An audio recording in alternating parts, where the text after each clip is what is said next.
I opened the door and was speechless. On the bed was my son-in-law in the arms of another woman. He was supposed to be on a business trip abroad, but he was spending time with his mistress in our country house.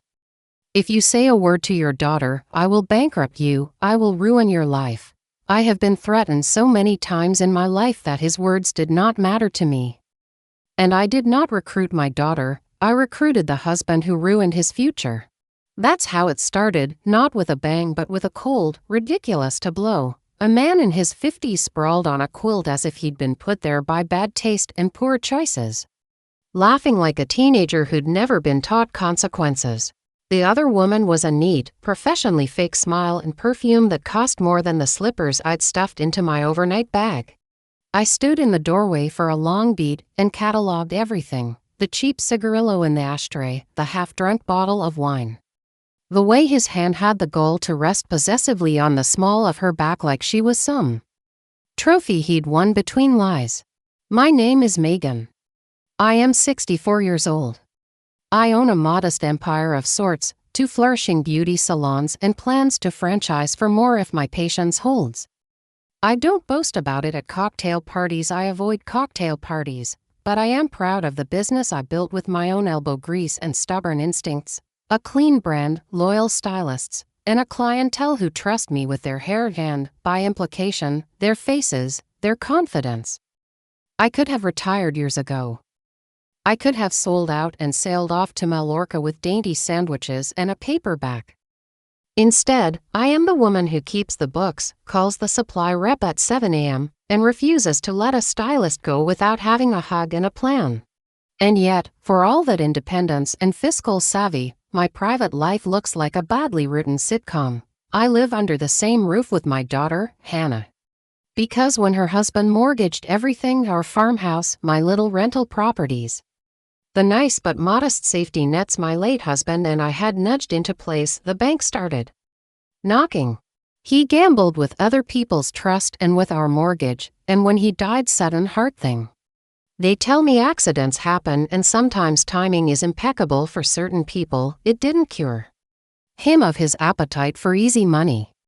The lenders were merciless, and Hannah, being the dutiful single mother and loyal spouse, had to make bad promises to keep the house from being swept up in foreclosure.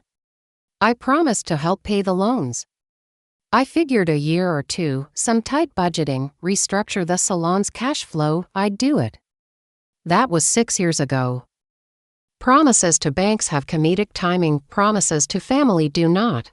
Hannah and I are like oil and water with a dash of lemon. She criticizes me the way a restaurant critic writes scathing reviews, only louder and with personal anecdotes. "Megan, you never dust properly," she'll say as she sweeps a hand through a cloud of flour she claims I left on the counter. "Your lasagna is a crime against humanity. Honestly, your cooking belongs in a doggy bag." The knife edge of her barbs is not in the joke but in the repetition. The same phrase becomes ritual, and ritual becomes erasure.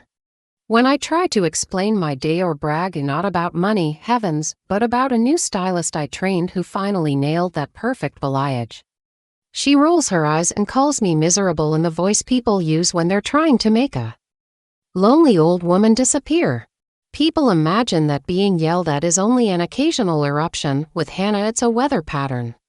She has an unbearable temper that will melt the frosting off a wedding cake. If I put dishes in the wrong place, she calls me scatterbrained. If I meticulously balance payroll, she says I'm stingy. If I try to help with her finances, she interprets it as condescension. She calls me miserable because, in her lexicon, a woman without a young husband to defend her honor is missing something essential. She judges the past, the man who cheated and left years ago, as if I had designed that particular heartbreak. I used to let it hurt me more. There were nights I cried until my face felt like an accordion, trying to compress grief into something manageable before morning. But I also have pride. After that first small bankruptcy scare when the estate people were still sorting through the papers, I doubled up at the salons. 2 morning shifts, 1 evening, calls in between. I had savings, I had business acumen. I could have walked away entirely and let them fight the bank. But the house was where Hannah's children fell asleep under quilts my late husband had mended. So I stayed. I sent checks. I watched my money, like an anxious bird, flutter away then return in little, slow steps, only to vanish again. Sometimes cash would disappear from the envelope I kept in the hall drawer for emergencies. Other times, funds scheduled for the mortgage seemed to evaporate into thin air. I stopped keeping cash at home. Everything went into bank accounts now, electronic and cold. Yet even that wasn't enough to stop him. His name is Peter. My son-in-law. Charming in a way that felt mechanical. Hands that wanted to fix things, except when it came to the promises he made. He was constantly dissatisfied with work, with the plumbing, with his career trajectory, and with our kitchen tiles. Whenever money arrived that rightfully belonged to us for mortgage or bills, it found a way to take a detour. Peter was like a drain with a hole in it. Money went in and simply left the house to pursue a better social life. Over the years he became an expert at threats. If you say a word to Hannah, he spat at me once, his jaw like a clenched fist, I'll bankrupt you. I will ruin you, he said other things, too cruel, specific, meant to land. If I'd been young, maybe I would have flinched the way I flinched when my mother scolded me for a clumsy compliment. But I have been threatened 100 times in 100 different languages, by creditors, by partners, by a lover who thought power came in numbers and not in decency. His words landed on me like rain on a tin roof, loud, irritating, but ultimately something I'd weather. I remember the night he died, the messy, pointless end that should have been a warning and instead was used as a bargaining chip. People expect grief to flatten everything into a black line. Mine made me meticulous. I cried inconsolably for perhaps a weekend and then I began to clean up. Unlike Hannah, I don't romanticize pain, I learn from it. I learned to spot patterns in expense reports, to track deposit dates, to question the unexplained ATM withdrawals. My distrust hardened into a practical discipline. Everything was accounted for, and yet, sometimes, money disappeared. Which is why I decided, on Christmas Eve after a year of chip patience and thin apologies, that I needed a break. Not a selfish one, a tactical retreat. The country house belonged to us in the quiet way old houses belong to hands that have swept their floors for decades. I booked a room there for 3 nights, a hush of snow, the creak of the porch, a place to breathe that didn't carry someone else's voice like an echo. But what I found instead of snow was the tableau in my doorway, and what I found under the quilts was betrayal that smelled faintly of aftershave and cheap cologne. He spat threats. He raised his voice. If you stir this up, he started. The mistress rolled her eyes with practiced disgust, checking her lipstick as if she were backstage and not in a house whose kitchen had once smelled of my tomato sauce and rosemary. For a heartbeat I could have fled, called Hannah, created a scene. I could have done the tears and accusation routine and watched the world split as everyone took sides. But I am not interested in being anyone's broken prop. Instead, I stood very still and considered the room as if it were a ledger. When someone behaves like a professional liar, they are sloppy in small, specific ways, receipts that vanish, conflicting times, passwords that are suspiciously forgettable. I'd met Peter's father exactly once, at Hannah's wedding. That day the old man had been furious with his son, so offended he'd refused to attend the ceremony until someone persuaded him otherwise. In the end he came, but not to endorse. He had said, in a voice that left no room for argument, that he didn't want to see his son. He'd made it plain there was a history there, a fracture whose edges were sharp. Maybe that was why Peter had always had something to hide. And here's where the unexpected twist comes in, the one people like to call fate and I call useful information. I had been keeping notes. Not angry, scribbled dash on dash the dash back dash of dash a dash bull notes, but careful, dated things, emails I'd sent to myself, screenshots of bank alerts, a photograph of a check with a faded signature. A text message I kept because his grammar was always careless and therefore revealing. The truth is, I had long been suspicious that Peter's family wasn't as tidy as they presented. Over the years I'd picked up odd details, a name that appeared on a wire transfer to an entity without a valid website, a family trust that seemed to have more branches than a century-old oak. I had been collecting those oddities like a woman collects safe coins under a jar, obsessively, quietly, with the intention of one day counting them and seeing the pattern. When I stood in that doorway and breathed in the perfumed air of his mistress, I realized, with a kind of fierce, cold clarity, that I held a line of leverage. Not a threat, leverage. A few files on my phone, a printed bank statement folded into the pocket of my coat, a photo of a deed with a name on it that didn't match the public records. Not enough to vanish a man, but enough to wound his standing with those who still had backbone and pride. The one person who might still have both was the father I had met at the wedding. He had scorned his son publicly. Where there is scorn, often there is an appetite for restitution, or at least a savage, conscientious form of justice. I did not plan to recruit Hannah. No, she had been cruel and callous in her way, carrying on a long-term bullying campaign against me. She would throw insults like napkins at a dinner, wipe her hands, and then look for more spills. I had been the patient, silent parent for 50 years, and patience has a tendency to teach strategy. I was not going to teach her by shouting, I was going to teach her by demonstration. The kind that leaves a lasting lesson and a gift worn with a bough under the tree. I left him on the quilt with his mistress and the cigar ash politely cooling in its tray. I took my phone from my pocket and pulled out the folder I'd carried like a talisman, copies of emails, a scanned notarized affidavit I'd had a lawyer prepare when I once suspected foul play, a printout with a certain name circled in red. I sat at the small wooden table in the kitchen and dialed a number I had found once, scribbled on an old invitation, that belonged to Peter's father. The line rang once, twice. My heart, which, full disclosure, has endured enough to be practical, didn't race. It ticked. Then a voice answered, world-weary and careful. This is Harold.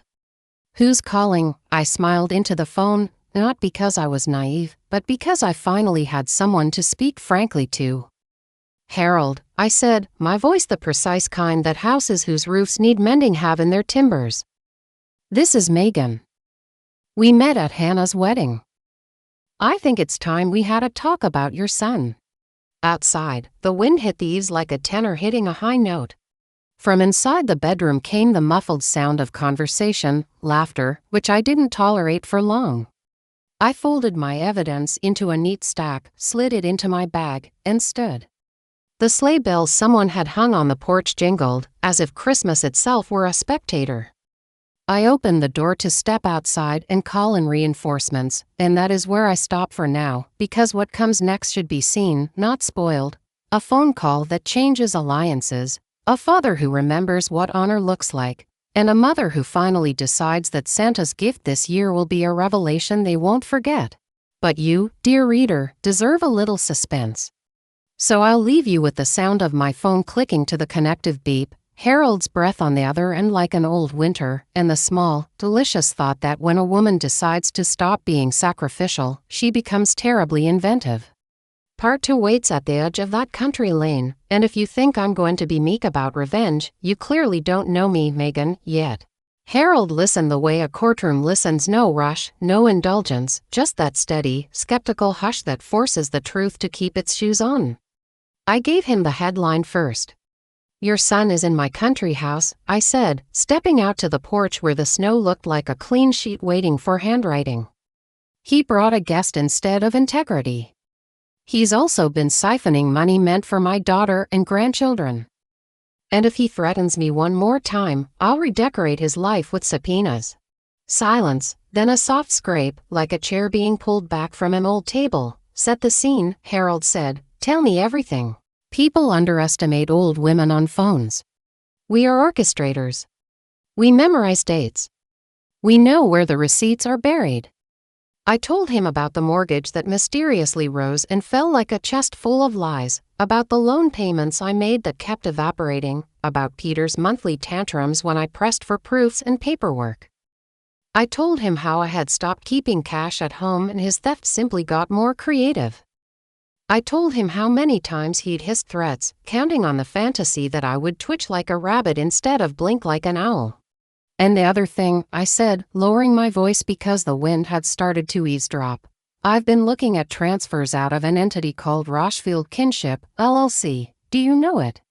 Another pause. I know of it, Harold said. It's not ours. It's a cousin's thing. Why? Because, I said, flipping my folder open on the porch rail, 3 months ago your son routed $8,000 through that shell to a card he keeps for business travel. He told my daughter he was in Frankfurt. He was at a lake 40 miles from here, renting cabins with cash and buying champagne like shame was out of stock. I could almost hear Harold's jaw adjust. How do you know about that card? Because I once fixed hair for a woman who has since become a bank manager, I said, smiling at the memory of auburn highlights that had changed both our moods and her willingness to teach me the fine art of reading statements like a detective. Because I've lived long enough to learn where arrogance leaves fingerprints. And because I kept his texts where he bragged about moving funds efficiently. Show-offs are librarians of their own downfall. He exhaled, a long wintry tide. Then his voice went low, the kind of low that means a man is whetting an old blade. Megan, you should know something. Peter was cut off from my household years ago for forging my signature on a deed and then pretending he'd been invited to do it. He paid it back, or so he claimed. I let the door remain unlocked in case he learned how to knock properly. He didn't. He's been floating on other people's trust ever since. If he's dragging you into his pond, I'll drain it. Good, I said. Because I'm done with Mercy as hobby. Where is he now? Harold asked. In my guest bed, I said, my mouth forming the kind of smile wolves wear when they see a fence and an opening. With a woman who thinks perfume is a substitute for discretion, and your daughter, at home, I said. Believes he's overseas. Believes a lot of things. Believes I'm the villain in her kitchen. Calls my cooking dog food and my cleaning insufficiently zealous. Criticizes me like it's her cardio. I've endured to keep peace for the children. Tonight I'm choosing another sport.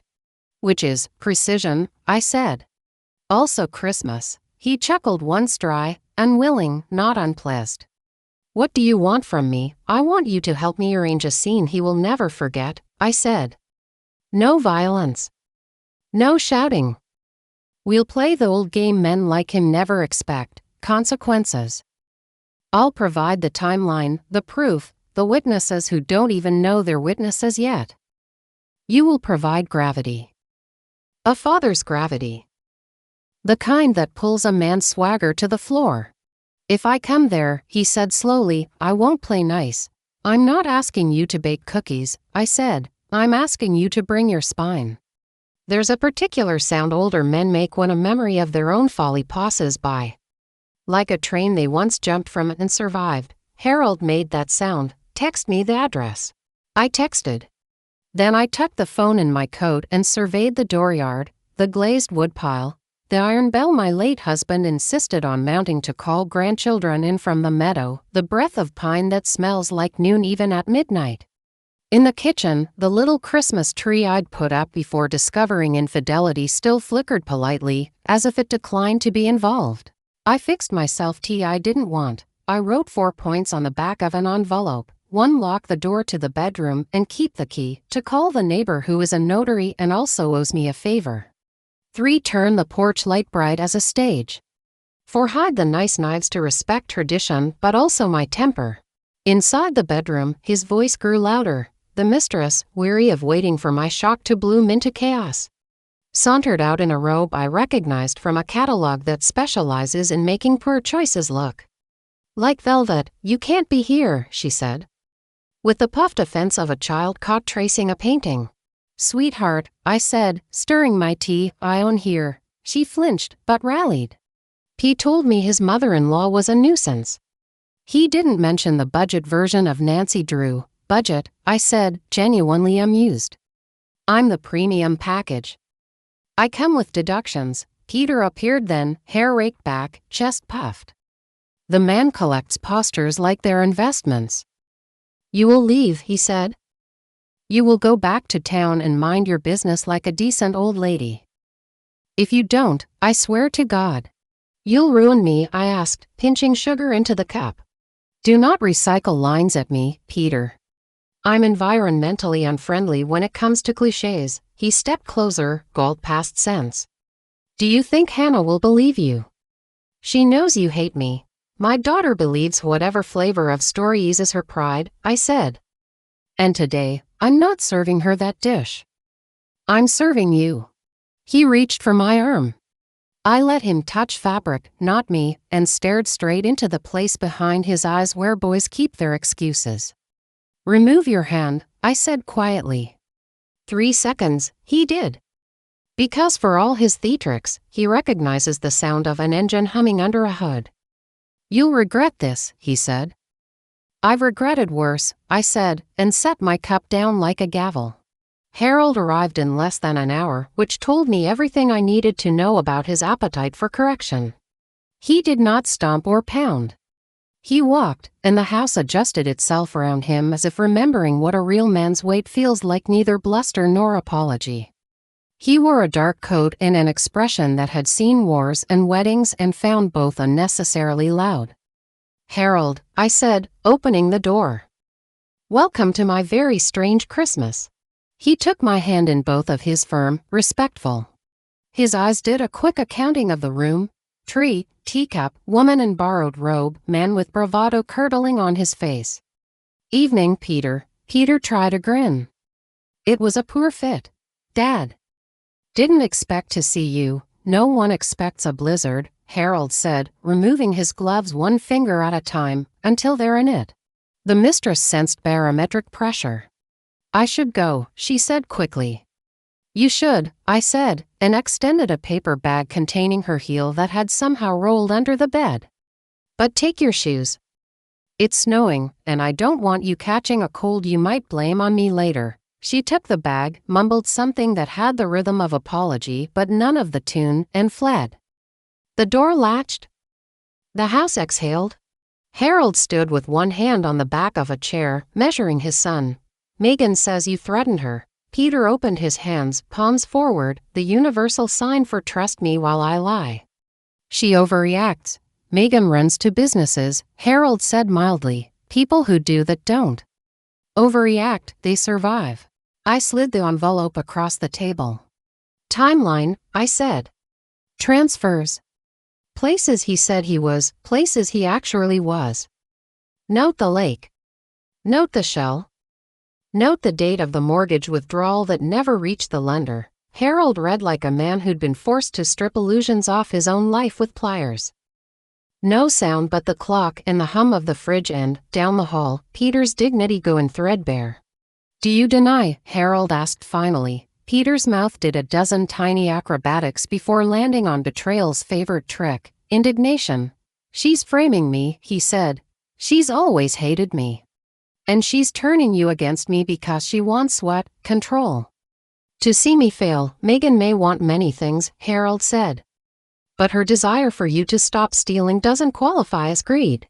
I leaned forward, elbows on the table, and smiled the way I smile at clients who say, I only want a little trim, and then flinch when the mirror reveals honesty. Here's the Christmas part, I said. The gift. Tomorrow morning. My daughter will wake to a package. Inside, a letter from me that is neither pleading nor inflammatory, but clear. It will explain that I'm moving out in January to a small cottage already rented in my name. It will attach copies of these transfers. It will include a notarized statement from our neighbor that she saw Peter here tonight with a stranger who is not a ghost. It will also contain a note from Harold if he's willing, stating dates and deeds and his family's decision about further support. Harold nodded once. I will sign it, and the bow, I said, eyes bright. The bow is a set of scheduled emails. One to the mortgage lender confirming payments missed because of Peter's diversions, with dates matching these transfers. One to his employer with documentation of business trips that were not. One to a friend of mine who writes for the local paper's business column, no names, only a think piece about how small-town scams hide inside marriage licenses. Peter's face showed me the boy he once was, The one who thought fire was a toy.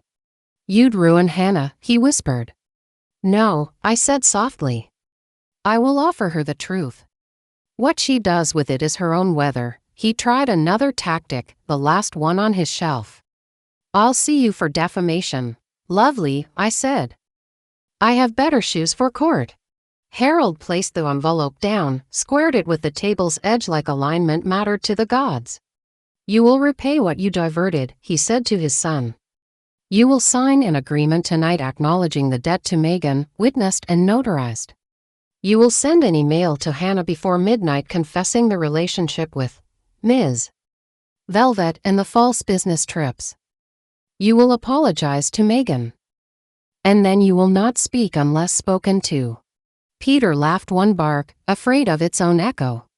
You can't make me. Watch me, his father said, and in that moment I saw precisely how a man might live his entire life as a storm and still learn to stand in the clear. I pulled my phone, tapped my neighbor's name, Dora. Hi, honey. Could you come over with your notary stamp? Yes, tonight. I'll make you cocoa and also reduce your color price next month. Bring your husband if you want a witness with extra eyebrows. 15 minutes later, Dora arrived in fleece and purpose, her notary kit snapping open like a tale of caution. We drafted a simple agreement, dates, sums, admissions. Peter balked. And Harold's voice made the room smaller until he didn't. He signed, Dora stamped, the cocoa. Steamed. I printed the copies, one for each folder in my mental filing cabinet labeled, Justice. Homemade. Email, Harold said. Peter typed, slow, the way you type when every word is a shovel turning over your own garden. I read over his shoulder, corrected a sentence that had too much self-pity. Removed an adjective that did him a kindness he didn't deserve. He hit send, somewhere across town. My daughter's phone lit up like a candle that would burn after midnight. I poured Harold a cup of tea. He took it like medicine and a toast. You're a formidable woman, Megan. I'm a tired one, I said, and then smiled. But tired women have the sharpest knives. Which is why I hid mine. He laughed, a real one, low and human. The tree blinked, the cocoa cooled, and Peter sat very still as if he finally met the silence he'd been outrunning. Tomorrow, Harold said, rising, I will take him to my attorney. We'll set up repayment. You will be free to move on your timeline. Do you need help with a truck? I own 2 salons, I said. I can summon trucks the way priests summon bells. But thank you. He put his gloves back on, then paused. There's one more thing you should know. He looked at his son, then at me. Rochefield kinship. It's not a cousin's. It's a holding structure Peter built to launder his embarrassment. It's also under investigation quietly for tax games. Your notes will matter. I felt the impact of that like a clean slice through a knot. Merry Christmas to me, I said softly. Merry Justice, Harold replied. After they left, Harold, escorting his son like a mariner towing a wrecked boat, I sat at the table and wrote the letter to Hannah. Calm, precise, almost warm. I told her I loved her. I told her I was moving because love without boundaries is a drowning pool. I told her truth was a gift, not a weapon, and I was leaving it on her doormat with a bow. I told her the cottage's address in case she wanted to sit with me later when the noise settled. I folded the pages and sealed them with the steady hands of a woman who had cried enough and was now to be plain done. The house, relieved of other people's lies, seemed to inhale differently. Snow pressed its cheek to the windows. I switched off the porch light. I put my notes back where they belong, in order, labeled. I made a list of what to pack from the main house tomorrow: photo albums, grandmother's brooch, the blue kettle, the framed certificate from the Chamber of Commerce that reads Resilience Award, and the ceramic dog Hannah hates. The phone buzzed once on the table. A message from an unknown number. You think this ends me? It doesn't. I smiled, thumb hovering. No, I typed. It begins me. And because every act of defiance requires a witness, I rang the iron bell on the porch, one clear clang into the cold. A little ceremony to mark the moment when a woman stops apologizing for surviving and starts enjoying it. In the morning, I would deliver the package. In the afternoon, I'd sign the lease on my cottage with a pen that had seen too many checks written to silence.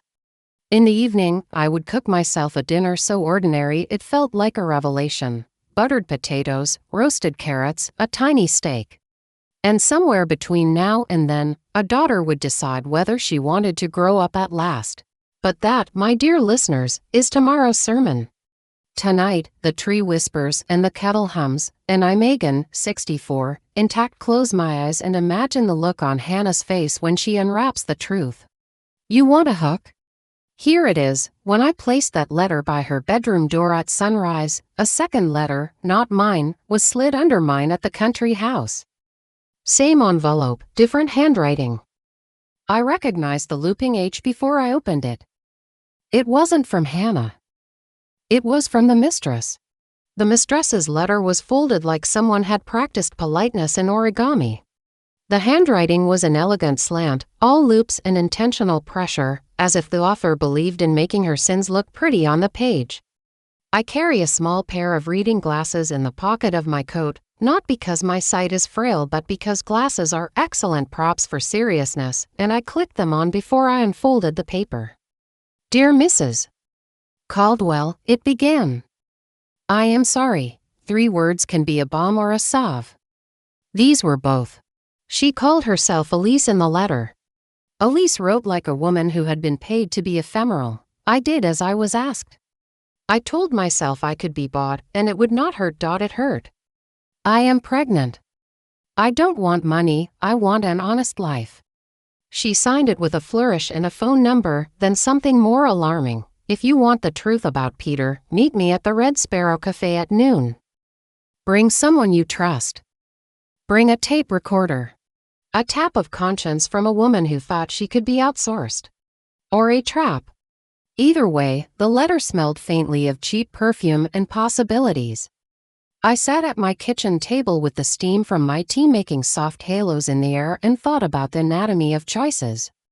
People like Peter make careers out of other people's misfortunes. Sometimes their flame catches loose and lights something useful. I called Harold. He answered on the second ring, which meant he was not yet at the office or the bar. He was in a place men of his age reserve for plotting, his study, where the whiskey matches the paperwork. I told him Elise's name, the presence of a phone number, and the word pregnant. He made another of those sounds older men make when surprise meets responsibility. Bring Dora, he said, in your recorder. You think she'll talk? I asked. I think she will if she needs a way out and she believes you can push the door open. His voice softened. And bring your charm. You have dangerous charm. I laughed, because I'm guilty of many crimes, but vanity isn't one of them. We made a plan that was both simple and theatrical. Meet at the Red Sparrow, make sure a notary or 2 were aware if needed, and above all, tape everything. In my business, tape is a friend. You record a client's desired cut so no one leaves blaming you for the bangs of their life. Tonight the tape would be a weapon and a shield. At noon the Red Sparrow smelled like burnt coffee and the old paperbacks they kept behind the counter. Elise arrived late, which can mean anything from fear to fashionably late. In her case it was both. She was thinner than the photos in her phone, less lacquer, more anxious, and she carried a purse that hung like a secret. She sat across from me, breathed, and began to speak as if the words were small children she was shepherding across a busy road. Peter paid me, she said. At first it was for cover, dinners, trips. Then he started asking for more elaborate lies. He wanted alibis for days he was supposed to be in Frankfurt. He gave me names to call when his daughter asked. He gave me cash. Then he began asking me to help him move money, small, then larger, and when I realized it was theft, I wanted out. He got violent with my conscience. She clenched her hand around her own coffee cup like she was squeezing a confession into shape. I didn't know where to go. I didn't know who would believe me. Then I met your neighbor Dora at the salon. She knows people. She told me you were precise. She said if I wanted the truth out, she'd help me. Elise's voice cracked on the last line. She had a baby-shaped tremor in her belly, you know that feeling, not just from sight but from the whole world rearranging to make a place for another heartbeat. I felt oddly maternal toward her, not out of sympathy for her choices but because I'm a woman who once learned to forgive small people for being human as long as they stop being dangerous. "Why come to me?" I asked. "Because I saw how you stood up to him," Elise said. "You didn't scream or faint. You made calls. You had evidence. I want to be honest. I want to be free from him. He keeps saying he'll take everything back if I keep quiet, but he can't keep me with money or threats. I'm not made of that anymore." She slid a thin USB drive across the table as if it were a communion wafer. "These are copies," she whispered. Double quotes, emails, photos, receipts. "He's sloppy. He thinks his charm is a cloak. But even cloaks have holes." I took the drive with the same calm I apply to a new stylist's scissors. "Who else knows?" I asked. Elise's lips trembled. "No one I trust. Not the finance guy. Not his mother. Only a friend who keeps things in the dark. I am scared. I don't want him to hurt me or the baby." Harold arrived with Dora in tow, her notary badge shining like an emblem of local justice. Harold's face was a map of relief and sternness. He took Elisa's hand in a way that said, "The adult world is still possible." Dora set up a small recording device between us, the kind of honest rectangle I use in consultations, and I felt the room narrow to the size of a confessional. We listened to Elisa's story with the kind of discreet attention women reserve for other women in trouble. She spoke about P.O. boxes. About a name that kept springing up in transfers, Rochefield Kinship LLC. She spoke about receipts that matched hotel stays Peter had pretended were business dinners. And about a safety deposit key she believed he'd used. She told us where he stashed small cash payments, a lockbox at a storage facility 3 towns over, a safe deposit box at an obscure credit union with lax ID requirements. She handed over screenshots of messages where Peter joked about moving funds and a photo of a ledger with numbers circled. It was a trove that smelled of risk and staleness. Peter's arrogance had been his undoing. He never cleaned his tracks because he believed his charm swept them away. To him, illusion is as useful as a fishing net. We spent the afternoon doing the practical things truth requires. I called my lawyer, quietly, and had him draft a template summons. Harold called his attorney and asked for advice on securing those accounts. Dora made a note to notarize anything that needed notarizing. Elise agreed to hand over the originals if she felt safe. She wanted to talk to prosecutors if they offered protection. I thought of Hannah, sleeping a few miles away in our old house, utterly unaware of the snowball gathering at my feet. That evening I went home with the USB drive warm in my pocket like an unspent promise. The house felt different now, less like an oven of resentment and more like a place where a small rebellion had been baked. I cooked something simple and good, roast chicken with thyme, a vegetable medley that even Hannah would find passable on a generous day. I ate alone at my kitchen table and listened to the refrigerator hum like a patient friend.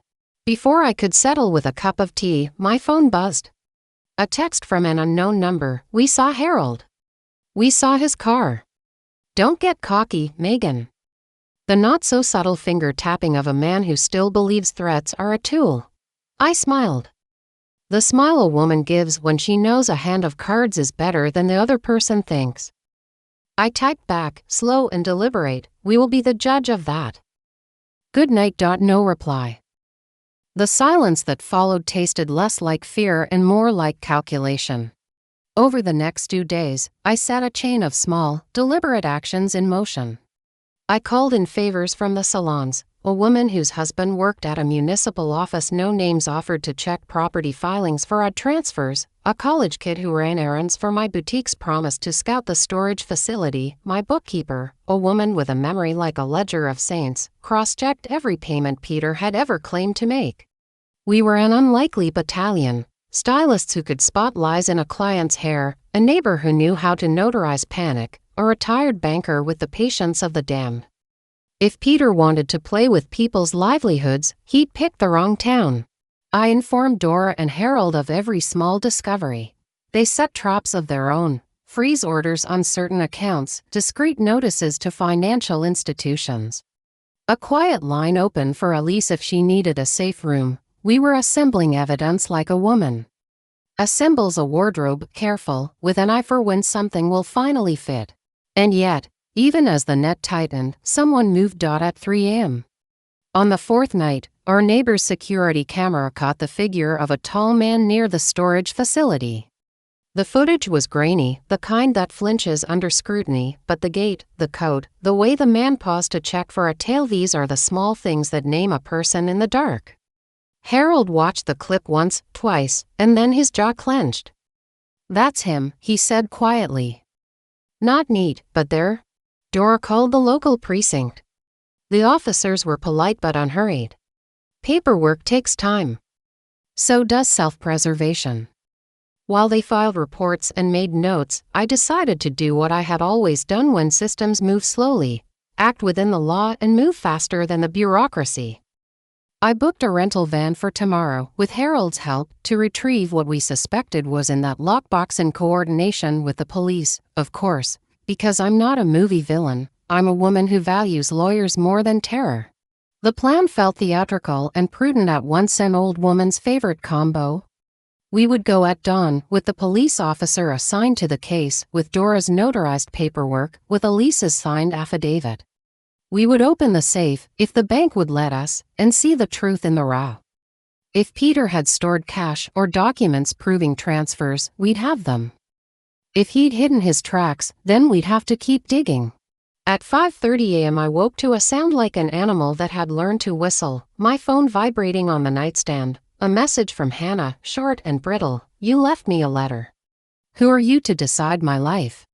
The tone was a little young and a lot hurt. Guilt is a varnish that chips easily. She'd already begun to flake. Before I could respond, a second message arrived. From Elise: "Don't come tomorrow. He knows, he's furious. He said if I go to the police, he'll make sure everyone sees what a liar you are.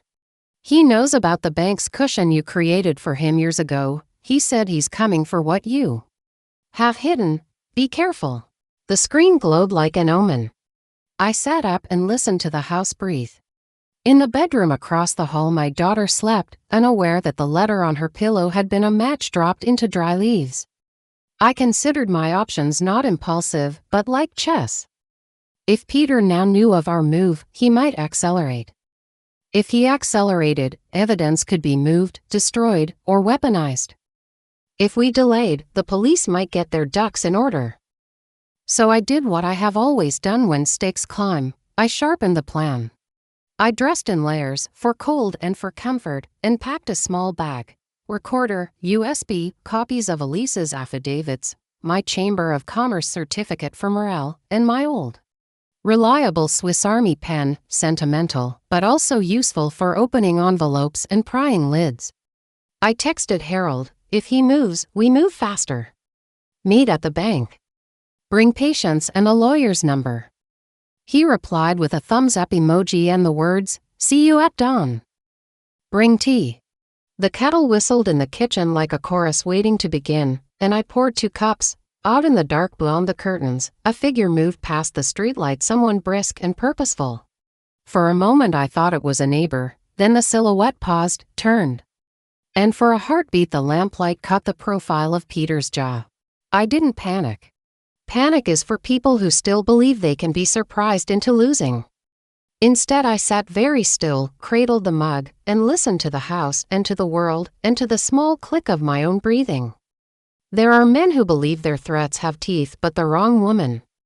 There are women who have been quiet for years and then learn that the most devastating weapon is simply truth, presented with care and backed by law. The phone buzzed again. Unknown number, a single line: "We warned you." I put the phone down, tucked the USB in my bra, practical and a little theatrical, and slid out the back door into the snow. The footprints I left were careful. Not hurried, they were the kind that said, "I know where I'm going and I plan to return." On the path to the street, I stopped and looked up at the sky. Snow clouds had gathered like gossiping ants. For the first time in years, I felt not only tired but alive, the difference being that alive feels more like a plan than a complaint. I walked toward the bank, toward Harold, toward the small army of helpers I'd assembled. Toward truth. Toward consequences. And toward a man who thought he could keep stealing Christmas forever. We met at the bank before sunrise like conspirators with tea instead of cigars. Harold arrived with an expression that said he'd been awake coaching storms for decades. Dora showed up with a legal pad and the sort of eyebrows that can subpoena a truth out of a liar. The officer assigned to our case, Officer Mendes, young but careful, stood by the front desk, polite and procedural. He had the kind of calm you get when you pair competence with a uniform and the moral clarity of someone who believes paperwork matters. We briefed him in quiet slices, where the footage had shown a man, what the lockbox likely contained, the storage unit number, and a list of names we thought might be on certain accounts. At the storage facility, the lights needed coaxing, the kind of facility that smells like old furniture and the secrets people tuck in boxes when they want them to stay quiet. The attendant opened our unit, and we stepped in as if walking into the back of a prop shop. Boxes labeled in handwriting that insisted on obsolescence, XMA's 2016, hobbies, cars. Harold's fingers brushed over a plastic tote. And we all watched like children waiting for a puppet to reveal itself. Officer Mendes took photographs. Dora notarized a chain of custody. Harold and I pulled open boxes with the slow patience of people unwrapping a wedding present without knowing if it's a toaster or a tea wrap. There were receipts, bouquets of counterfeit invoices, hotel keys stamped with dates Peter had claimed were business conferences. In the back, beneath a sweater that smelled faintly of cologne, we found a small lockbox, the kind of thing men buy when they want something private but not permanent. Harold unlocked it with a key he'd identified on Elise's USB. Inside were envelopes, a set of spare ATM cards, and a photocopy of a deed with handwriting that had the slant of forgery. "You see that?" Harold said, voice small as if the harm had weight. He tried to put weight on papers that weren't his. We bagged it all. Every item was labeled, photographed, and placed in evidence. Elise watched from the car, hands folded around a thermos as if it were a rosary. She was pale, and pregnant in that way that makes the world tilt a little kinder toward you. I wanted to wrap her in my cardigan and tell her no more of this, but courage is not something you wrap, it grows when someone else stokes it. Back at my country house, the quieter room seemed to listen. I put the evidence in a file and phoned my lawyer. We had the storage items, the emails from Elise, the video footage, and Peter's own rambling confession to his father. If any man had embroidered his lies with the thread of his own arrogance, this one had left a tapestry of proof.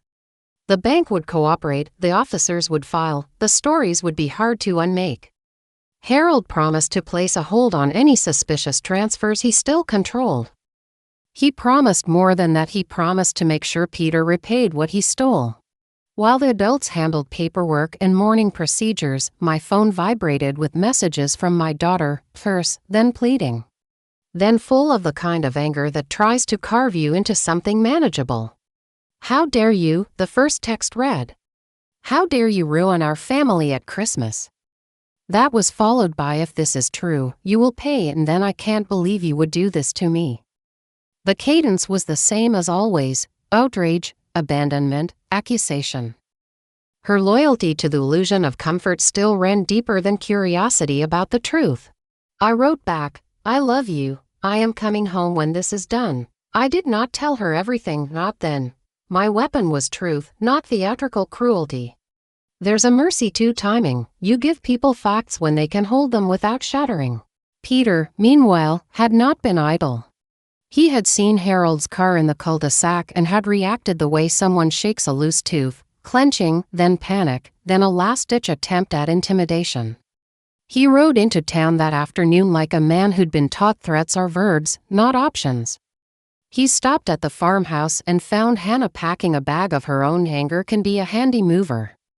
She accused me of betrayal. He accused me of fabricating pictures. He yelled with the sort of theatrical cruelty men think lends them legitimacy.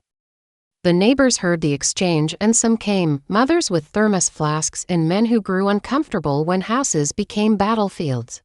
But the worst theater is one staged for no one. That night, while Harold and I sat nursing tea and evidence lists, a message came through Elisa's line and then to me. He's gone to the safety deposit box at Crestmore alone. He has 2 envelopes. One is labeled NC and one HO. He is taking them to his lawyer. I felt the small panic you get when you realize a chess piece is about to escape the board. If he opened the safety deposit box before we had warrants or coordination with law enforcement, we could lose the hardest evidence. Harold put down his mug like a general moving upon. We go. Now, he said. We drove to Crestmore Bank in waves. Harold in his sensible coat, Dora with notarized power, Officer Mendes with procedural brusqueness, me with Elisa's USB secreted in the inside pocket of my coat. The bank's vault lobby smelled like polished stone and filched hopes. The clerk recognized Harold and made the call to the head vault officer. Then the world slowed down and remembered itself. Paper moved, protocols were checked, and the vault's cold doors hummed like a liver that had purged itself of temptation. Peter was there, face ashen but not yet broken. He was arguing with the clerk about the amount of documentation the bank required to open a box. My lawyer sent me, he began, but Harold's arrival cut across him like a hand across a conversation. You do not get to open anything without a police presence now, son, Harold said.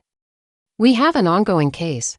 Peter's lawyer, a man who smelled faintly of aftershave and compromises, tried to argue jurisdiction with the sort of words designed to confuse. Officer Mendes produced a temporary hold and asked the vault manager for copies of the key logs. The vault manager, face flat as mica, produced a printout, keys in, keys out. Times recorded. We had a trail. When the box was opened, we found 2 envelopes, exactly as the tip had said. One was labeled NC. A cryptic monogram that always makes men feel clever, and the other HO. The contents were worse than any of us expected. Inside NC were bank transfer records and a set of receipts that matched the missing mortgage payments and travel expenses Peter had claimed as work. Inside HO were photographs, images of a man signing a deed, images of him with a notary stamp and another signature that was not his. The notary on the photograph was smiling like someone who would later claim plausible deniability. There were also letters, printed and typed, with the name Rochefield Kinship, LLC and a chain of internal invoices that showed a web long and complex enough to conceal a rat. I read the photographs like a woman who reads style, the angle of the hand, the weight of the pen, the certainty of a signature. If Peter had thought he could control the narrative by stuffing it in a safety deposit box, he had misunderstood how small towns leak, people talk, and banks keep records. We had it all. The vault's security footage even showed Peter's hand tremble as he slid the envelopes into his satchel. Officer Mendes recorded it. Harold breathed like a man who had exhaled only to find his lungs full of work. On the drive back, Peter sent a message to my number, 3 words, "You will pay." He thought he was threatening me with money or ruin, but he was now saying what all small men say when they finally meet someone who won't be moved by bluster. He would pay the cost of his own making. In the back seat, Harold folded his hands and said simply, "No. He will pay you back." The following morning I put my own plan into motion. I had rented the cottage with the sort of cheerful stubbornness that makes landlords smile. The papers were signed and waiting for me to claim my common sense independence. I also, quietly, called the salon managers and told them I'd be gone for a while on account of holiday matters. People need places to put their outrage, they also need haircuts. The salons allowed me the small luxury of a ploy that looked like rest and was in fact strategic. But before I fully left, I wanted one last, private thing. I drove to the farmhouse in the late afternoon and found Hannah on the porch, cigarette in hand though she'd sworn she never smoked. She glared at me, warm breath making ghosts of the air in front of her mouth. "You dragged my husband into this," she said. "You dragged him in front of my kids." "I dragged truth into a house," I replied. "For your kids, if you prefer." For ours, if you'd let them be honest citizens for once. You think you can just move out and take my pity trip to find yourself, she shouted. You've been playing martyr while he was stealing from us. I haven't been playing anything, Hannah, I said. I've been paying for the consequence of trust misplaced. You're leaving me, she said finally, the accusation folding into pain. You're choosing to abandon the family when they need you most. I looked at her, at the curve of her cheek, at the stubborn set of her jaw that used to be like mine, and felt the same ache I felt when I looked at a pair of shoes that no longer fit. I'm not abandoning you, I said. I'm refusing to be part of a pattern that kills people slowly. I love you. But love that looks like complicity is not love, it's adhesive. She cocked her head like a dog and said, You always did think you were better than us. Sometimes I did, I admitted. Mostly I thought I was doing the best I could with the hands I was dealt. There was silence, dense as pudding. In the distance a child laughed and the sound landed like an apology. Hannah walked into the house and slammed the door with the kind of force that announces that regret will follow at dinner. I left then with a small suitcase, Elise's USB, Harold's promise, and a trucker's mix of grief and relief in my soul. The cottage was all I had hoped. A small porch that looked like it belonged to an honest postcard, a kitchen with outlets that didn't spark guilt, and a bed that didn't carry the smell of other people's betrayal.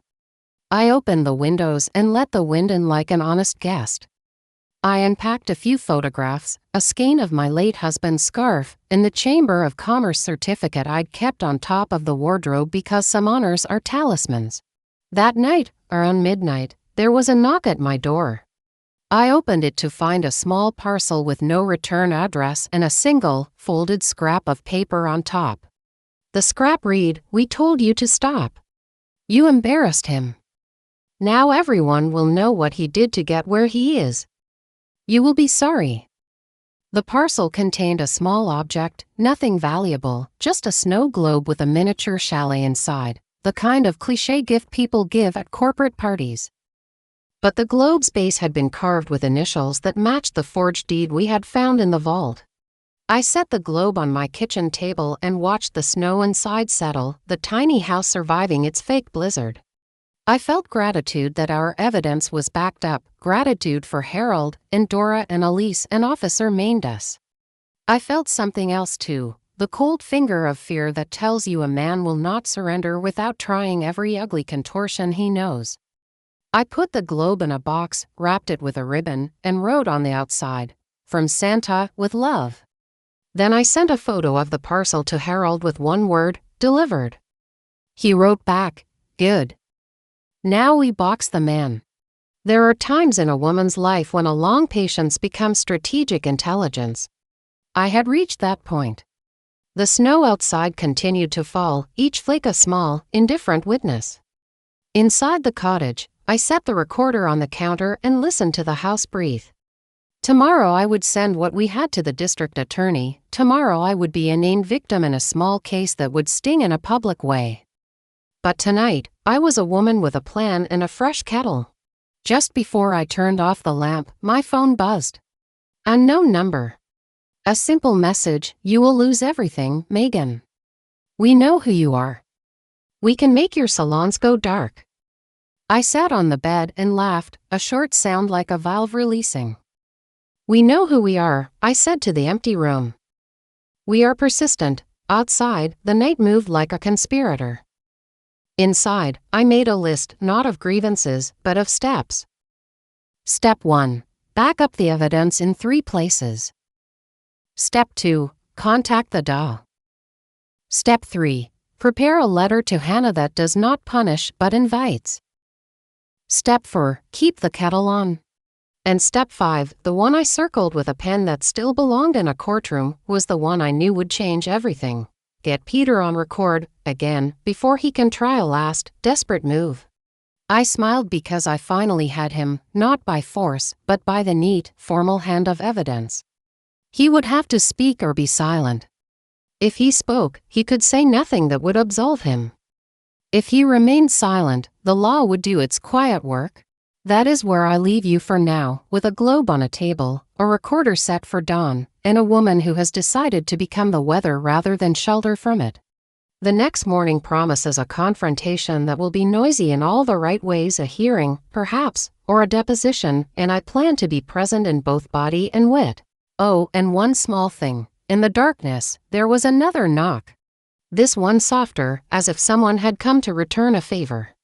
I opened the door and found a small card that read, "We are watching, HP." I pocketed the card.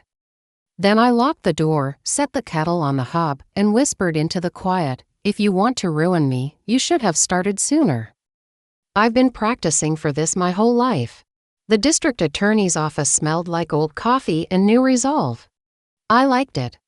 It reminded me of those early mornings in my salons when the lights come on and the chairs sit obediently, waiting for business.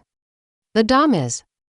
Ibarra was a woman with a face that said she'd read too many bad scripts about men who thought charm beat consequence, and she had the steel to match. Her assistant had already downloaded Elise's USB, copied the storage facility manifests, and stapled together a clean file that smelled faintly of victory. "Ms. Caldwell, Ms." Ibarra said, shaking my hand with the briskness of someone who knows how to use both pens and power. "We've got probable cause for embezzlement, fraud, and a tidy little web of shell transfers that should keep a forensic accountant busy long enough for prayer. We'll need you to testify about chronology and motive. Testify." The word felt better than any cake frosting I'd ever tasted. I imagine wearing my testimony like a coat tailored specifically to make Peter's lies look ridiculous. "I'll be precise," I said. "And I'll bring tea." They wanted detail, and they got it. I walked them through months and months of small betrayals dressed in ordinary transactions, a missed mortgage here, a diverted direct deposit there, a hotel receipt used as a prop in a life of false travel. I told them about the storage unit, the safety deposit box, the envelopes marked NC and HO. I told them about the threats, the recycled lines, the empty bluster. I told them, softly, about the kitchen insults Hannah had dished out to make me small so Peter could feel bigger. Ms. Ibarra listened, took notes, and promised subpoenas and protection for Elise. "On my way out," she said, "you'll need more than evidence. You'll need a narrative people can understand. Small towns love melodrama, frame it, keep your statements crisp." She tapped my file. "And get someone to handle press. We don't want the story spun into a soap opera before we file." Press, not my favorite beast, but I've run salons long enough to understand marketing. Publicity can be surgical if you're careful. I called my manager, Rita, who could charm a grumpy widower into a perm and a smiling check. "Arrange a community meeting," I told her. "Not a shout-fest information session. Invite our clients, loyal neighbors, and a handful of reporters, but only from newspapers known for facts." Rita agreed, and as always she delivered with the kind of efficiency that should earn her a cape. Word moved like molasses through town, slow, sweet, and stubborn. Some clients called to ask if I was all right. Some sent casseroles. An elderly woman, Mrs. Gibbons from down the lane, dropped by with a whereupon hat and the unsolicited truth that we're not for those who steal from our own. I felt warmth like a furnace in the chest. Small kindnesses add up like interest. Meanwhile, Peter did what terrified men do. He tried to make noise. He called the salons pretending to be a concerned patron. He posted furious messages on a local social feed, half true, half Ventol venom. He threatened lawsuits and whispered promises of ruin. He attempted to weaponize gossip, to paint me as a conniving elder who wanted attention. The internet, like a fickle ant, chewed it up and spat out sympathy in small, unreliable bites. Hannah stood at the center of it all like a woman stuck between a bridge and a river.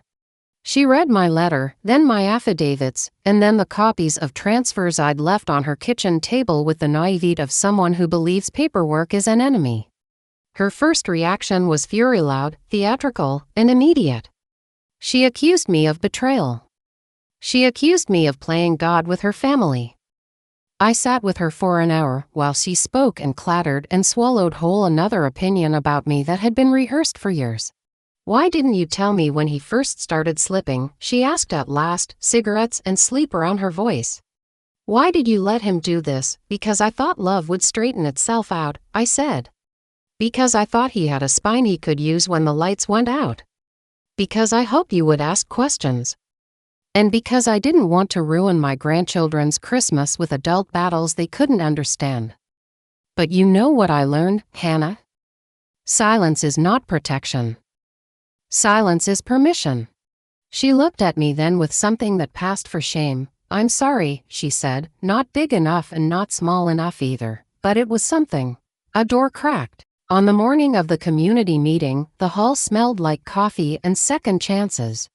Rita had set the chairs in neat rows. A volunteer, one of my old clients who ran the Historical Society, had brought a projector. Ms. Ibarra was there, as was Officer Mendes. Harold sat in the second row like a man who'd come to watch the harvest. Elise came, wrapped in a coat that was half armor, and sat in the front like a truth-teller ready to be examined. I didn't speak about vengeance.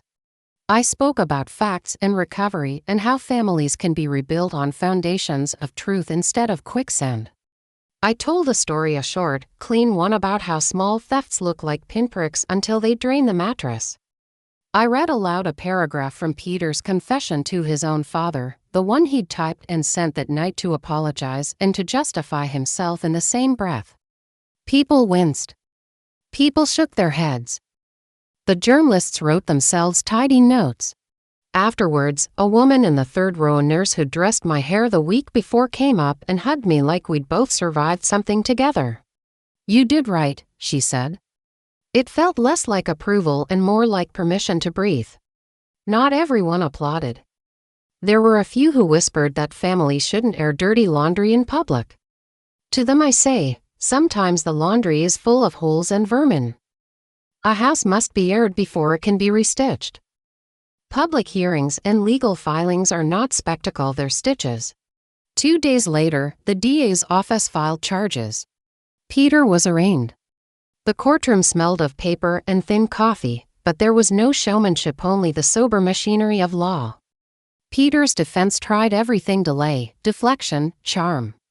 His lawyer questioned motives, painted me as vengeful. I testified, clear and clinical. I described the missing transfers, the safety deposit envelopes, the storage unit. I described the threats. I watched Peter from the witness stand, and he looked small under that fluorescent light. The man who had puffed threats like cigarette smoke now seemed to lack oxygen. The press was present but disciplined, as Ms. Ibarra had requested. The local paper ran a sober piece. Local businesswoman testifies in embezzlement case, family divided. The headline could have been meaner. It chose accuracy, which is its own mercy. But justice, like cooking, requires heat. Evidence gets tested. People who steal in plain sight either make restitution or make exceptions. Peter, under oath, did what men caught in their own net always do. He tried to split hairs. He tried to insist his transfers were gifts or loans repaid in cash. He tried to manufacture consent. The DA's accountant had the patience of saints and the eyes of hawks. She drew lines and arrows and made a spreadsheet that looked like a map of a man's crumbling alibi. Outside the courthouse, Peter's father Harold spoke plainly to his son. You had chances, he said, voice brittle with a tradition of disappointment. You chose otherwise. We can repair what you stole, but you must begin by admitting. You would have thought admission was a promise the devil couldn't keep. Peter resisted. He yelled. He called me names in a way that made me feel like a postage stamp useful for labels, not for any dignity. But he could not explain the numbers. Numbers are deaf to charm. In the days that followed, Hannah vacillated between fury and a strange, raw gratitude. Parents are complicated animals. They will bite what they need to feed their children. She came to the cottage once, tentatively, bringing 2 mugs and an apology to small, but sincere. We sat on my little porch, watching the snow make the world look like a choir of white. She touched my hand. I'm sorry, she said again. I was blind. Blindness is common, I told her. But it's not incurable. The trials concerned me less than the social maneuvers. While the law did its steady work, men like Peter try another trick. they cultivate allies. They go to people who will defend them on principle even when principle would be cheaper than loyalty. Peter tried to recruit a few sympathetic neighbors with half-truths and a diary of his better moments. He succeeded with some. To them I offered facts, receipts, and the patient look of someone who expects things to be settled by evidence and integrity, not by loudness. And then, just when the machinery seemed to be clicking into place, the unexpected arrived in the form of a court filing from Peter's side, a countersuit alleging defamation. He claimed I had intentionally libeled him and demanded damages. It was a last-ditch smoke bomb designed to trip the legal pace and exhaust resources. Ms. Ibarra shrugged. "We've seen this before," she said. We respond. We show the records. The truth is a good lawyer. I didn't let it rattle me, though the countersuit had teeth, legal fees, delays, another round of public airing. I called Rita and asked her to launch a small fundraiser in support of the legal costs, framed as a community defense against theft. The salons did a Cuts for Truth weekend, and our clients came in with cash and casseroles and a readiness to stand with the woman who'd held their trust steady for decades. By the end of the weekend, the legal account had a respectable balance and a baker's dozen of well-meaning volunteers ready to help photocopy documents. On the eve of the pretrial conference, something subtle and terrifying happened.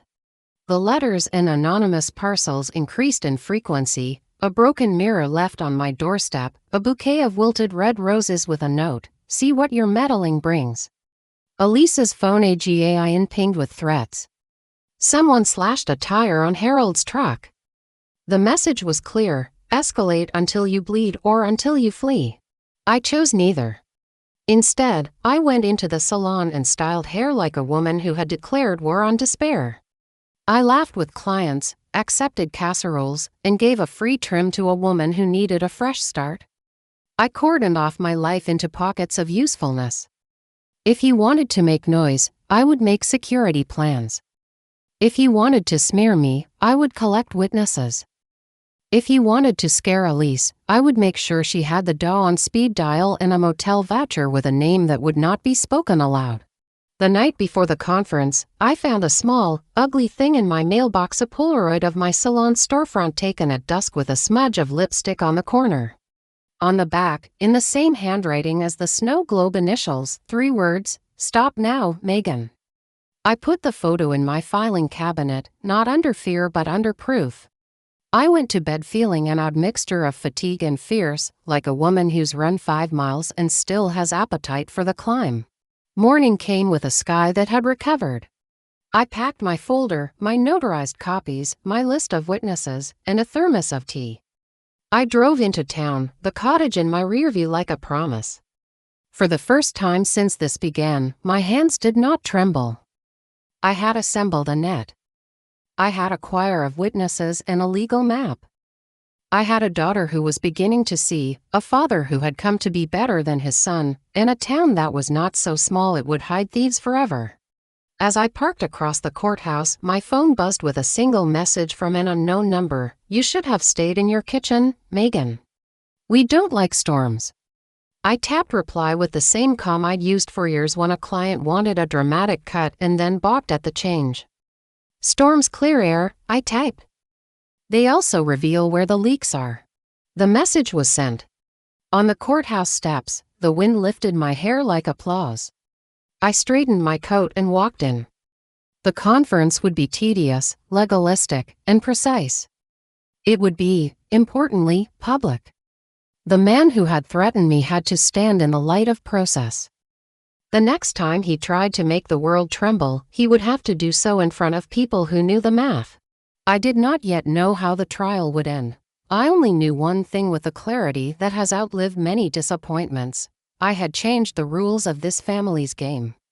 Whatever snow remained to fall would land on honest ground. The courthouse door closed behind me. Like a tambourine, somewhere, a sleigh bell imagined itself in the rafters. You ever notice how courthouses have a particular kind of cold?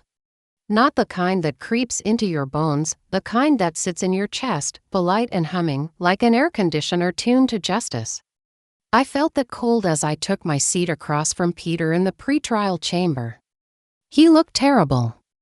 Pale, unshaven, his charm bleeding out through the cracks. His expensive lawyer, the kind who believes theatrics are billable, kept whispering to him. I could tell from Peter's shoulders that he wanted to yell, but the weight of the judge's robe kept his temper on a leash. Ms. Ibarra, bless her stiletto mind, was already lined up with files, notes, and the kind of smile that says, "Go ahead, perjure yourself, I dare you." When the clerk called my name, I stood like I was rising for the national anthem of self-respect. They started with the formalities, sworn statements, evidence logs, chain of custody. Then Ms. Ibarra turned toward me and asked me to walk the court through the first incident I could recall. I told them about the business trip that wasn't. The money that vanished. The mistress in my guest bed. The threats. I could feel the air shift when I said, he told me he would ruin me. That he would bankrupt me. That if I opened my mouth to my daughter, he would destroy what little I had left. But the truth is, he had already started doing that. The judge didn't flinch, but he wrote something down. Judges write like archaeologists, slow, careful, knowing each word might one day be dusted off for the record. When Peter's lawyer cross-examined me, he tried to go for sympathy. "Mrs. Caldwell, is it possible that your emotions, given your age and the circumstances, colored your perception?" I looked him dead in the eye. "Son, I've been coloring hair for 40 years. My perception has 20/20th highlights." Even the stenographer coughed to hide a smile. They tried to catch me off guard, asking about loans, about old accounts, about the cottage I'd rented. I answered cleanly, as if I were explaining a recipe. 2 cups of honesty, 1 pinch of proof, no sugar, no spin. Peter shifted in his seat like a man wearing a coat that wasn't his size. When they played Elise's recording, her voice trembling, confessing, describing the shell company, the courtroom felt like church. You could hear people swallow. Then came the photographs. The forged deeds, the transfers, the Rochefield kinship files. Harold had provided sworn testimony corroborating it all. The doc closed the session with a simple line. "It's not that Mrs. Caldwell wanted revenge. She wanted a receipt." The judge called a recess. Peter avoided my eyes on the way out. Outside the courthouse, the press gathered like pigeons with notebooks. I kept my coat buttoned and my voice calm. "No comment," I said. "I trust the process. Truth is patient." That's when I saw her, Hannah. Standing near the curb, arms folded, chin trembling. Her eyes were red. I braced for another storm, but this time the wind came softer. "Mom," she said. "He told me everything." "Everything," she nodded. "About Elise. The money. The loans. The lies. He said you set him up," but her voice broke. Then I found the account statements. "You didn't set him up. You saved us." I let her cry on my shoulder, and I stroked her hair like I did when she was 5 and thought monsters hid in closets. "Monsters prefer daylight," I whispered. "That's where they get caught." When she finally stepped back, I saw it, the shift. The way guilt turns into clarity when it's finally rinsed clean. She said, "I thought you were hard on me. Turns out, I was the one hard on you." I smiled. "Darling, that's motherhood. It's just upside down most of the time." That evening, I returned to the cottage. The kettle whistled like it knew good news was coming. I poured tea, sat by the window, and opened the mail. Among the envelopes was one without a stamp, hand-delivered. Inside was a short note written in block letters: "Drop the case, or your daughter's name goes to the papers. The whole town will know what she did to help him hide it." I felt the heat drain from my body. What she did? I read it again. Once, twice. Then I called Harold. "Meet me," I said. Now, we met at the country house again, that same wooden table that had witnessed the first betrayal. I laid the note down. Harold frowned. "They're bluffing, are they?" I asked. "She could have signed something." Maybe she didn't know, he exhaled. We'll find out, within the hour, Ms. Ibarra was on speakerphone. It's possible your daughter's name appears on a document he used, she said. Joint accounts, mortgage forms, anything he could co-opt. Don't panic. We'll trace it. If she didn't know, she's safe. I hung up and poured whiskey into the tea, not for courage, but for calm. If they drag her name through the mud, I'll plant roses in it, I said. Harold chuckled. I'm starting to pity the mud. The next day, I sat with Hannah again. I told her what the note said. I watched her face, saw the flicker of recognition. He made me sign some things, she admitted quietly. He said they were refinancing papers. I didn't read them. He told me you'd already approved them. My jaw tightened. And you believed him. I wanted to, she said. It was easier. I took her hand. Listen carefully. We're going to fix this. You will not go down for his lies. You'll testify. You'll tell the truth. And I'll stand beside you. She looked terrified. Mom, I can't. You can, I said. Because cowardice is hereditary, but so is courage. You've got mine somewhere under all that mascara. By week's end, the doll amended the case to include new documents with Hannah's cursed signature. The paper trail was messy but salvageable. Elise's testimony helped connect the dots. The press loved the turn, mother and daughter stand together against fraud. For once, the story wasn't tragic. It was brave. At night, after the reporters left and the lights dimmed, I sat by my window again, staring at the snow globe Peter had sent. The tiny house inside still stood, unbroken, under glass. You underestimated me, I whispered. That's when the phone rang. Unknown number. I answered without hesitation. Megan, the voice rasped. You think you won. But I'm not finished, Peter, I said. You're out on bail. You should spend your time packing, not dialing. You destroyed my life, he hissed. I'll make sure you lose yours. I let the silence stretch. Then I laughed, not loud, but sharp. Darling, I said, I lost my life years ago when I thought kindness was a shield. Now I'm something better. I'm the sword. I hung up. Then I called Officer Mendes, gave him the number, and went to bed. Because the thing about fear is, it only works if you let it camp inside your house.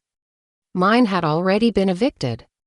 The next morning, Hannah came to the cottage, holding something wrapped in tissue paper. What's this? I asked. An early Christmas gift, she said. I found it at the farmhouse. Thought it belonged to you. I unwrapped it slowly. Inside was a small photograph, my late husband, smiling beside our first beauty salon, his arm around me, a grand opening banner behind us. On the back, in his handwriting, were 3 words, Keep shining, Meg. For a moment, the world went quiet.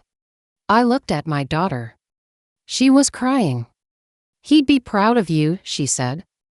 No, I said softly. He'd be proud of us. We hugged. Outside, the snow began again, slow, patient, endless. But as I closed the door that night, the kettle humming again, I saw it, one single red rose on the porch, frozen upright in a block of ice. And beneath it, a note carved into the wood, This isn't over. I smiled, that sharp, dangerous smile I save for people who still haven't learned. Oh, darling, I murmured, turning off the porch light, it's just getting interesting. Tomorrow would bring confrontation, one final play before justice dropped its curtain. And I, Megan Caldwell, 64, salon queen, mother, widow, and professional avenger, was more than ready to take my final bow. It's funny how the finale of your life doesn't announce itself with trumpets or neon signs. Sometimes it starts with a knock at dawn, polite as a prayer, when you're in your robe with half a cup of tea cooling beside you. The knock came sharp 3 times.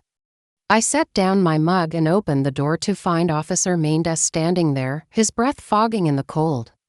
Behind him, 2 squad cars idled by the road, their lights pulsing softly, more caution than alarm. "Morning, Mrs. Caldwell," he said, and I could tell from his face that something had shifted. "Morning, officer. You look like a man who brought news instead of sugar." He smiled despite himself. "We caught him." I let out a breath I didn't know I'd been holding. "Peter, yes, Mum. Tried to cross the state line last night with a forged passport and $15,000 in cash. He's in custody. No bail this time." We also found evidence he was planning to flee with the woman Elise's name was on his phone's messages, but she's safe. We confirmed it. My hands trembled, just once, from the sudden release of months of pressure. "Good," I said finally. "Justice with an alarm clock." He nodded. "Ms. Abar asked me to tell you personally. The DA's office appreciates your cooperation. You may still need to testify at sentencing." "I wouldn't miss it," I said. "I already have my outfit picked." After he left, I closed the door and leaned against it for a long moment, the wood cold and honest beneath my palm. I could hear the kettle start to hiss again in the kitchen, that familiar whisper of domestic survival. For the first time in years, the house didn't feel haunted. It felt earned. By noon, the news had spread. The local paper ran the story online. "Caldwell case concludes, beauty salon owner's testimony leads to fraud arrest." They used a picture of me from the community event standing in front of the salon, chin up, scarf wrapped tight against the wind, underneath it a quote they'd stolen from something I'd said offhand to Rita. "Sometimes you have to wash the dirt out before you can see the shine." Not bad. I've had worse PR. Clients began calling the salon before lunch. Some wanted appointments, others wanted to drop off pies, casseroles, or gratitude. Rita fielded the calls with her usual grace, telling everyone I was taking a week off to breathe and let the snow settle. But even in her cheerful voice I could hear the satisfaction, the kind that comes when a community sees one of its own win without cruelty. That afternoon, Harold came by with a paper bag full of oranges. "Vitamin C for the victorious," he said. We sat in my kitchen like two veterans comparing scars. "It's done," he said, peeling one with the precision of a surgeon. "The bank accounts are frozen, his property seized. And his lawyer withdrew this morning. You gave the system a spine, Megan." "I just gave it a reminder," I said. "Sometimes justice forgets her posture." He laughed, low and genuine. "And Hannah, she's healing," I said. "She took the kids upstate for the weekend. Says she needs silence." I told her silence is overrated, but she needs to learn that on her own. "She'll come around." "I know." I raised her. Stubbornness is a family heirloom. We shared tea and oranges until the daylight turned soft and gold, the kind of light that forgives wrinkles and remembers laughter.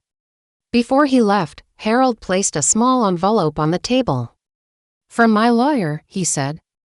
"Consider it restitution. Peter's estate owes you more, but this is the first payment." I pushed it back. "Keep it for Elise and the baby. They'll need more than I do." He looked at me for a long time. "You're remarkable, you know." "I'm practical," I corrected him. "It looks the same from a distance." That night I walked out to the porch. The snow had crusted into glitter under the moonlight. The red rose encased in ice was still there, frozen mid-threat. I took the kettle, poured boiling water over it, and watched the petals unfurl, the stem collapsing into the snow like a bad idea melting. I whispered to it, "That's enough drama for one lifetime." Back inside, I lit a candle and wrote my final letter, the one I'd promised myself I'd write when this whole circus ended. It wasn't to the court or the papers or even to Hannah.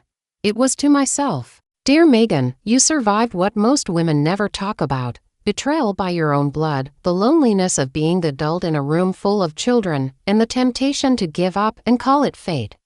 But you didn't.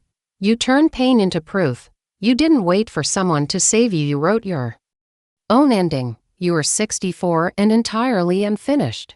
You are proof that age is not surrender. You are proof that kindness is not weakness. And you are proof that revenge, when brewed slowly with a pinch of justice, tastes a lot like peace. Love, the woman you became." I folded it neatly and tucked it into the drawer beside my late husband's photograph. He smiled up at me from that old picture, young, hopeful. The man who'd once believed we could survive anything, turns out he was right. Just not in the way he expected. 2 weeks later, sentencing day arrived. I wore navy. Not black. Black is for grief, navy is for resolve. The courtroom was smaller this time, less crowd, less theater. Elise was there, glowing faintly with motherhood and relief. Harold sat beside her, hand steady on hers. Hannah came too, sitting on my other side, silent but present. I felt her hand slip into mine just as the bailiff called order. Peter shuffled in, handcuffed, deflated. For the first time, he didn't look angry, just empty. The lawyer he'd burned through his last retainer stared at the table like it could apologize. The judge read the charges, the findings. The sentence, restitution, prison time, no chance of early release. The gavel struck once sharp. Final, holy. I didn't look at Peter until it was over. When I did, he was staring straight at me, eyes rimmed red. He mouthed something, I couldn't hear it, but I could read it. Why did you do this to me? I smiled. Not cruelly. Just truthfully, you did it to yourself. After court, Hannah and I went to lunch, something simple. Soup and sandwiches at a cafe that smelled of baked bread and second chances. She talked, quietly, about how she planned to start her own business, small catering, maybe. She wanted to rebuild. Mom, she said, how do you forgive someone like him? You don't, I said, stirring my tea. You just stop giving him rent-free space in your head. Forgiveness is overrated, freedom's better. She smiled. You really aren't afraid of anything anymore, are you? I laughed. Oh. I'm afraid of plenty, I'm just not polite about it anymore. When I returned home that evening, I opened the salon's voicemail out of habit. There were a dozen messages, clients, congratulations, a news request, and one from an unknown number. The voice was young. Tentative, Elise's, Mrs. Caldwell. It's a girl. She's healthy. I named her Grace. I wanted you too. No, Grace. The irony wasn't lost on me. I smiled, feeling something in my chest finally unclench. Grace, I said aloud, letting the name sit in the room. Perfect. That night, as I stood by the window, the world outside my cottage looked peaceful again. No letters, no threats, no ghosts. Just snow, moonlight, and the sound of wind that had finally learned how to whisper instead of roar. I thought of all the women who would never make it to this kind of calm, women silenced by fear, by husbands, by children who mistook cruelty for strength. I thought of them and lifted my mug in a silent toast. To all of us, I said softly, may we never forget that we can burn quietly and still be fire. The kettle clicked off, the candle guttered. I smiled, and that, my dear listener, is how Megan Caldwell's story ends, not with tragedy. Not with revenge wrapped in ribbons, but with peace earned like interest, slow, steady, unstoppable. I opened the door one last time, looked up at the sky, and let the snow fall onto my palms, cold, clean, new. Finally. I said to no one in particular, a Christmas that's mine.